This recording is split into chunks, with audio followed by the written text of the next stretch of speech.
Welcome to Interesting Enough. He is Trey. I am Nolan. Thank you guys so much for joining us once again. If this is your first time listening to the podcast, thank you. Go ahead and give us a like, subscribe, leave us a rate, review, whatever you got to do. We'd love for you to do that. It's great content. It helps us out a lot. Trey, man, what's going on? How you feeling? Man, I'm feeling great, man. You know, we got a lot of topics that we want to hit on today. Again, these are going to be non-sports related topics. So just to give an idea for everybody that's listening, this is the podcast where we're just going to talk about anything that's happening in pop culture, anything that's really popping on social media, music, you name it. Yeah, man. So we got a lot. I mean, we missed a week, so we missed a lot of content. So obviously, yeah, there was a lot of stuff going on. We could kind of go a million different ways, but obviously, Chair, we got to start with the Alabama, the boat fight. The boat fight is what we got to start with. Like, there's a bunch of other things I want to talk about, but you ran and put this on our rundown, and I know you want to talk about this. I think every single angle has been hit on this boat fight, but I'm just going to tell you my perspective real quick first. Just real quick. I didn't actually see this video. So listen, I didn't actually see this video until towards the end of this day. So I'm scrolling on social media that day, in the morning, the afternoon. I'm seeing the memes about this thing. I have no idea what this thing is talking about. I don't even know if these memes are funny or not because I don't even know what this references to. I'm kind of piecing stuff together as I see things, but nothing captures me like seeing the video for the first time. Seeing the video for the first time was, I don't even know what to say. I didn't really even have a reaction because it was just a lot going on. And I was like, man, I'm proud. But then I'm also like, how is this even happening? Like, what was your first reaction? Like when you first saw the video, or like, was it like me where you heard about it first, then saw the video? So I heard about it first because me and my cousins were in the group chat. So they're texting all about it. I'm like, what do they keep talking about? And I don't have Twitter. So like that kind of hurts me in the social media end, like as far as anything blowing up real quick. So they're just sending like links. I guess it's not even called Twitter anymore. I don't have X. Oh yeah, X. Yeah, right. And they're just sending me links and whatnot. So I'm like, what's going on? So somebody finally sends the video, and I'm like, okay, it's a fight. Like, whatever. No, man. First of all, I see the black guy and the white guy, so I'm like, uh-oh. Yeah, you already knew what time it was. You saw that, yeah. Yeah, I'm like, uh-oh. And then they said it's in Alabama. I'm like, oh, God. And then I see like 4 or 5 white guys go to jump the one black guy. I'm like, oh, this about to end bad.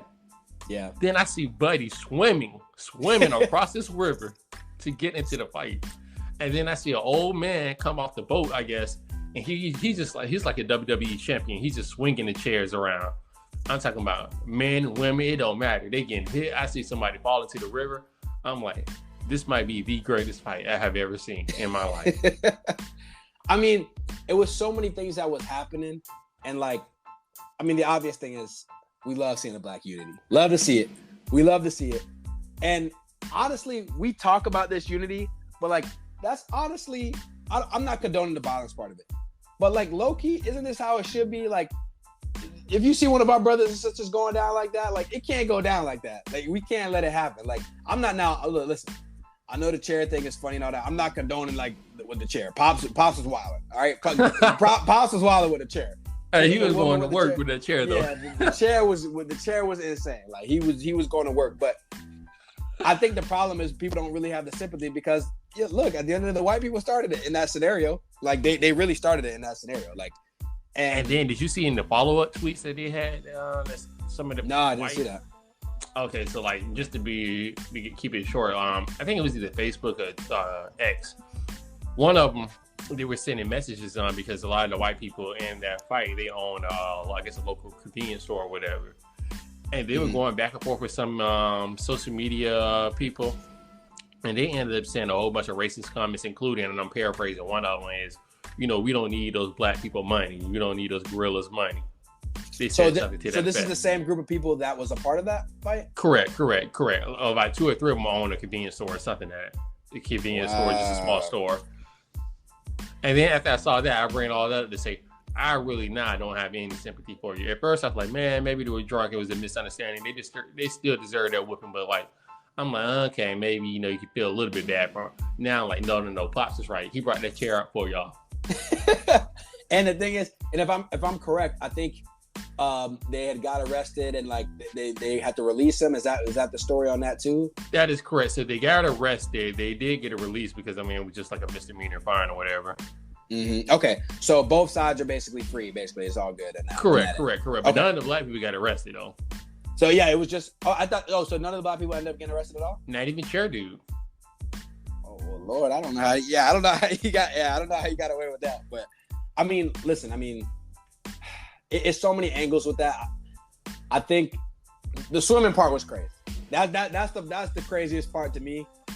Like, I know the chair part is probably like the most violent thing, but the swimming across is like, and I know it's a lot of angles to this. I know it's the black people swimming angle, and I'm like, bro, like, I'm probably not even jumping in and getting my clothes fully wet unless it's like a baby drowning or something. You feel me? Like, he had AirPods in too, so you know those was toast.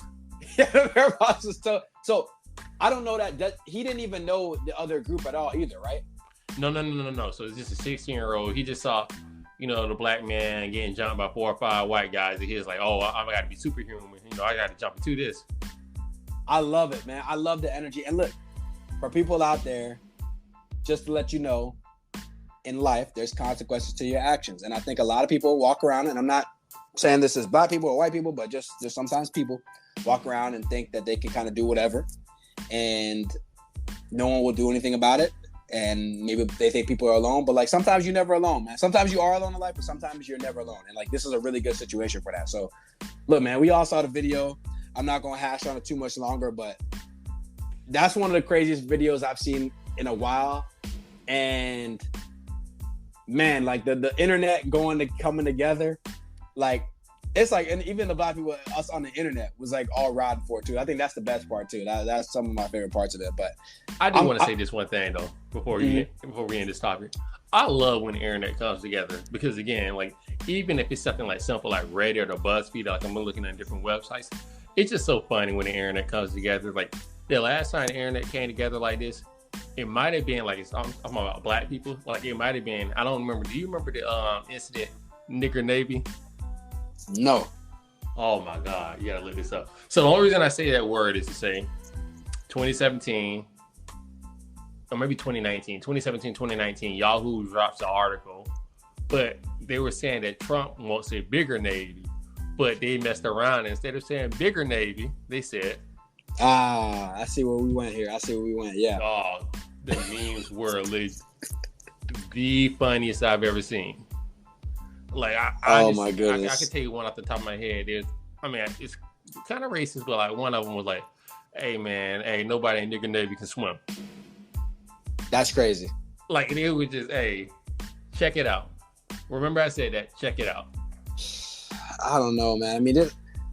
I guess I shouldn't be surprised about some of this stuff, but man, yeah, you're right though. But I mean, in a world where so many things are divisive, sometimes it really is cool to like, see the internet come together, or I guess like they like to call like Black Twitter or whatever the case may be. It's cool to kind of see that come together, man. So I was kind of happy for that. But switching gears, something that we probably was not so happy about.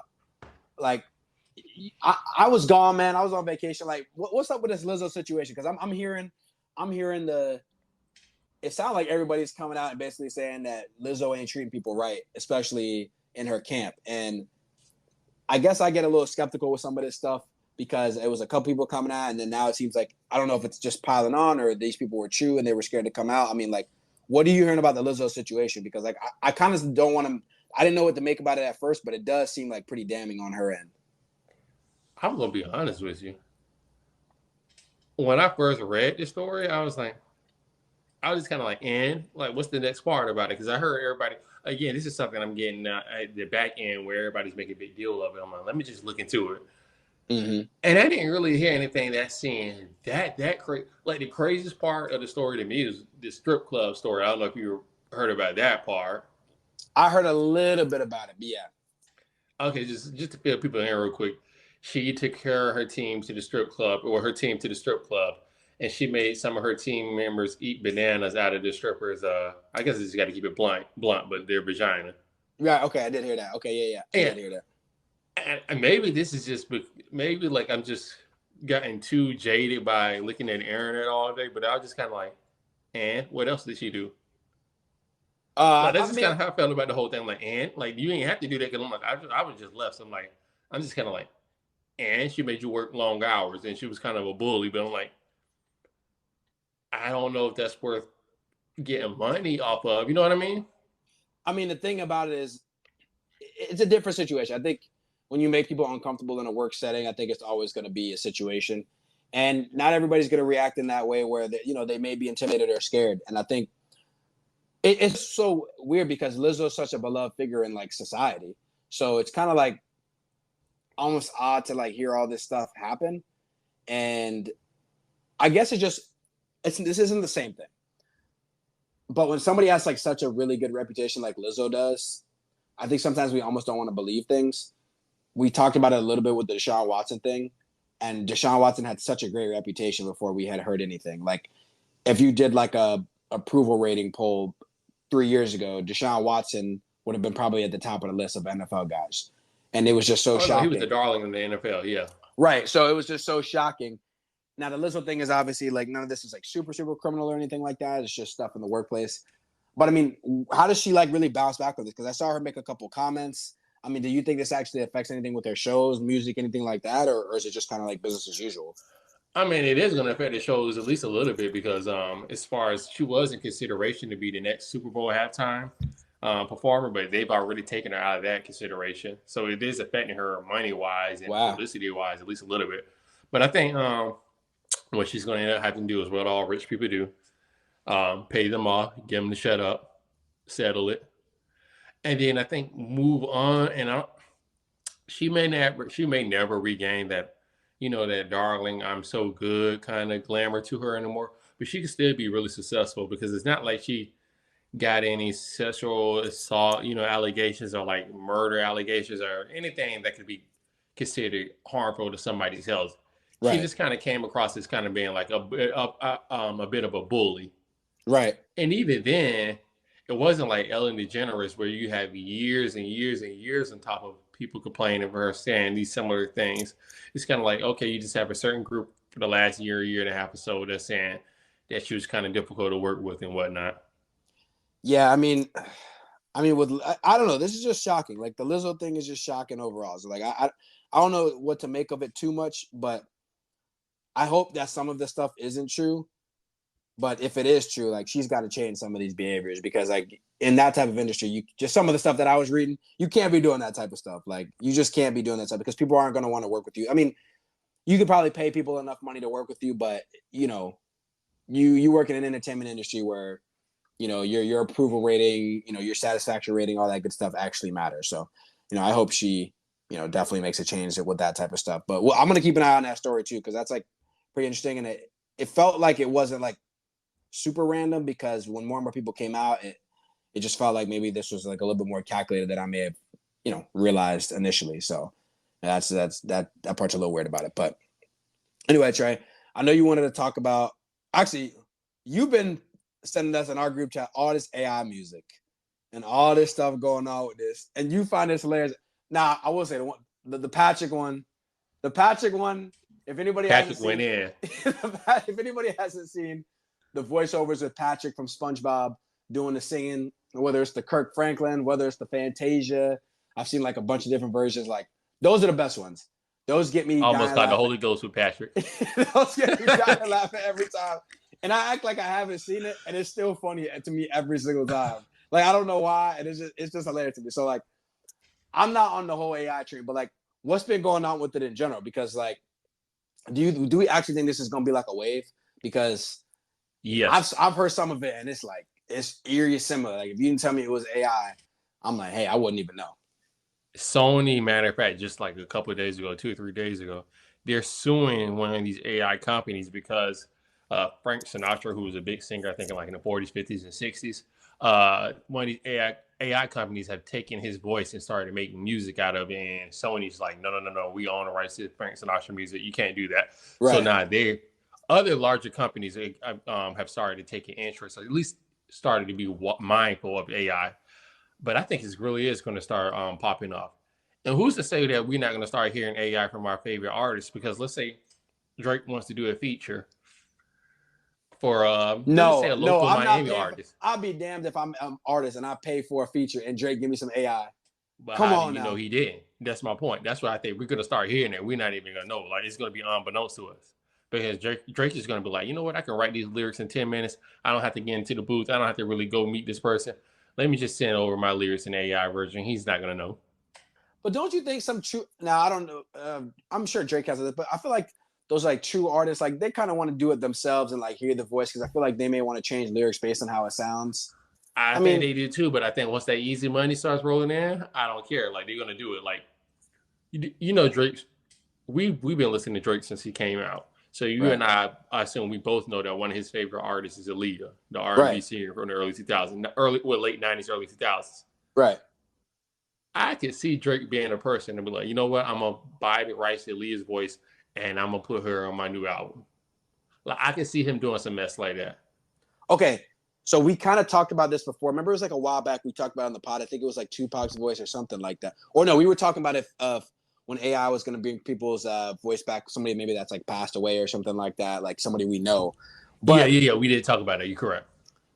would you? I mean, would you feel like kind of weirded out if it's like Yes. okay? Because that's my question. You're a Drake. You're a Drake fan. I'm a Drake fan. He brings Aaliyah or Michael Jackson or somebody who's passed away, Prince.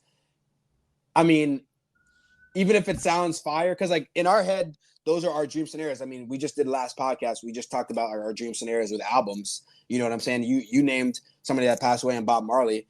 Like if Nas does a song with Bob Marley, you would in your head that's your dream scenario. But like the fact that you know it's AI, is it just way too weird? I mean, like how does that work?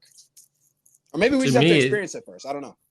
I think it would still be way too weird. But what I will say is this: I think it's going to be one of those things where it'd be weird for our generation, but like the next generation who grew up where this with this not being weird, with this being a common occurrence, I think they're going to be totally fine with it. So I don't know if you and I, like you, me, JP, Jesse, I don't know if we'd ever be able to kind of come to terms with, oh yeah, we're hearing Michael Jackson or Prince voice on his new album when we know that's not really them and they didn't write those lyrics and whatnot.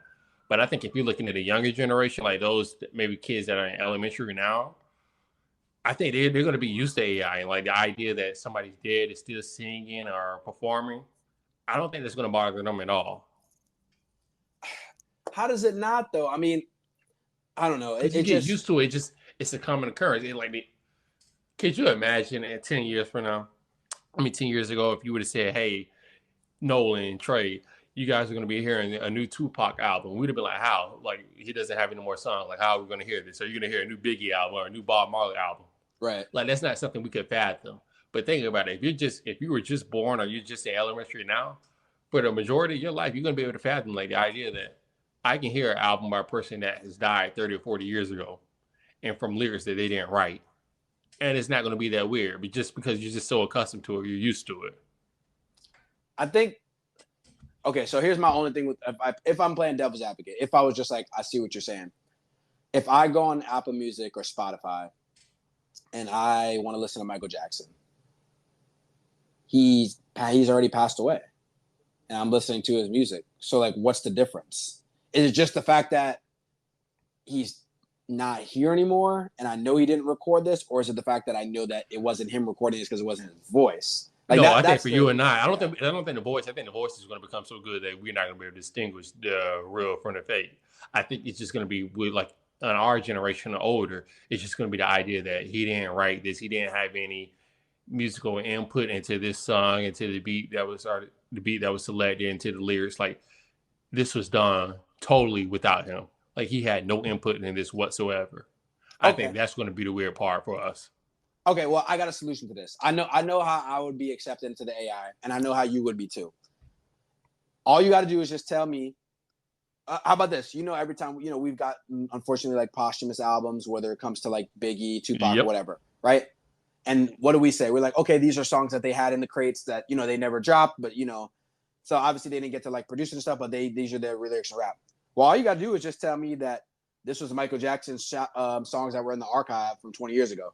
And this is lyrics. That's all you gotta do is tell me that. You don't have to. Don't tell me the truth. That's my point. You don't even got to. Don't tell me that this is AI, and then don't tell me that this was AI and this previously got recorded. Just tell me because like you get the rumors where we know like Prince. What was the thing with Prince? He has like 10,000 songs or something that's like never been dropped or something. Okay, just tell me like did somebody got into his estate in Minnesota, and they went through his crates, and it was like, hey, like this is a song I like.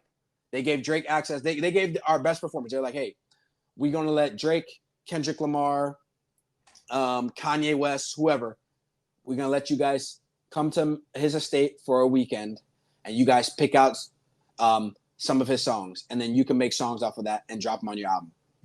That's all you gotta do is just tell me that is what happened. But in reality, it's actually AI. That's my whole thing. You don't even tell me the truth.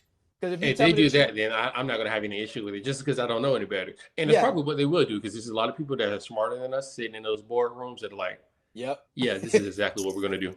Yeah, just tell me that. Just lie to me. Yeah, I guess that's the point.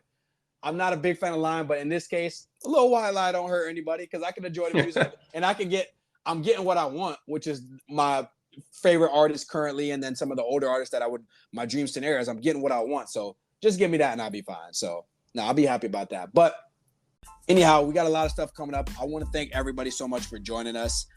We didn't forget, we got the 50 years of hip hop celebration. We are going to definitely get into that as we go into future podcasts. We're going to have segments for you. We're going to break it down just to stay tuned by decade. So we're going to tell you a little bit about the origin of hip hop all the way going into today in order to celebrate hip hop. That's each of our favorite genres. This is what we grew up on. So stay tuned for that. Obviously, we're going to drop this on Apple, Spotify, YouTube Shorts, YouTube full episodes, anywhere you can think of. We're going to split these episodes up so you guys know, like Trey was mentioning earlier, it's going to be some non-sports topics. If this is more of your flavor, go ahead and take a listen to that. If you're more of the sports guys like I am and like we are, go ahead and listen to that too. And if you're not, worst case scenario, just go ahead and hit a little bit of both. Hit a YouTube short. Anything that you can listen to gives us definitely great feedback and gives us knowledge about what people like and don't like, so we can drop it for you guys in the future. So thank you so much once again. And on the way out, of course, I'm going to swing it to Trey. Again, thank you guys so much for joining us today in this podcast. We really do appreciate your love and support. Again, like Nolan said, we do have a lot of avenues that you can seek out this podcast, whether that be through Apple Podcasts, Spotify, YouTube Shorts, you name it. So get it how you want it. And feel free to give us some ideas on other topics if you have any ideas that you want to present. But again, thank you so much for joining us. Until next time, peace. Peace.